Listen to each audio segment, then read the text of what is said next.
প্রথম দফা, প্রবাসে মারা যাওয়া সকল বাংলাদেশি নাগরিকদের মৃতদেহ রাষ্ট্রীয় খরচে দেশে নিতে হবে। দ্বিতীয় দফা, প্রবাসীদের জাতীয় পরিচয়পত্র ও ভোটাধিকার চাই।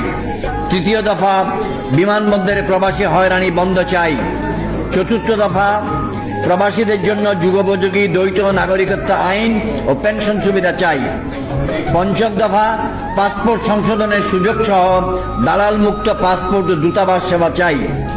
ষষ্ঠ দফা, প্রবাসী সুরক্ষা আইন প্রণয়ন ও বাস্তবায়ন চাই। সপ্তম দফা, জাতীয় বাজেট প্রবাসীদের জন্য ন্যূনতম 5% বিশেষ বরাদ্দ চাই। অষ্টম দফা, বিদেশে কাগজপত্রবিহীন প্রবাসীদের বৈধকরণে সরকারের সহযোগিতা চাই। নবম দফা, বিদেশে প্রবাসীদের জন্য পর্যাপ্ত বাংলাদেশি দূতাবাস ও শ্রম কল্যাণ উইং চাই।